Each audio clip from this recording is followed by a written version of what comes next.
জাকাত কার উপর ফরজ, কিভাবে করতে হয়, উশুর কিভাবে আদায় করতে হয়। জাকাত যাদের নিসাব পরিমাণ সম্পদ আছে, 7.5 তোলা স্বর্ণ বা 52.5 তোলা রূপা, অথবা এর মূল্যমানের লেটসে বর্তমান বাংলাদেশে 3.5 লাখ টাকার মতো, আমি একবার স্বর্ণের বাজারে হিসাব করলাম 3.5 লক্ষ বা তার কম বেশি।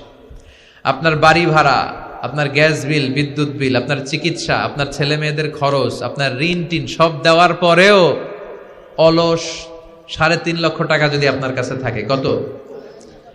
এবং যেই দিন 3.5 লক্ষ টাকার মালিক হবেন ওই দিনের ডেটটা আপনি ডায়েরিতে টুকে রাখবেন। ওইটা হচ্ছে আপনার নিসাব বর্ষ শুরু। এক একজনের নিসাব বর্ষ এক এক দিন থেকে শুরু। এজন্য যেদিনই 3,50,000 টাকার মালিক হবেন এক্সট্রা লিখে রাখবেন যে আমি আজকে কয় তারিখ, 6 মার্চ, আমি 6 মার্চ 3,50,000 টাকার মালিক হয়েছি, ডায়েরিতে লিখে রাখছেন। লিখে এবার গুনতে থাকবেন যে 1 বছর পর্যন্ত এই পরিমাণ টাকা থাকে কিনা। এই পরিমাণ বা এর চেয়ে বেশি যদি থাকে তাহলে বছর আনতে 365 না, এর চেয়ে 10 দিন কম করে 354 দিনে, কারণ চান্দ্র বৎসর অনুযায়ী এটার হিসাব, এটার বলে লুনার ইয়ার, সোলার ইয়ার না।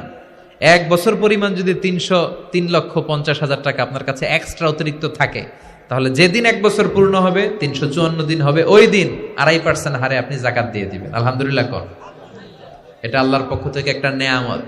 তবে হ্যাঁ, যদি ঋণ থাকে দেয়া লাগবে না, কমে গেলে এটা বাদ দিয়ে দিবেন।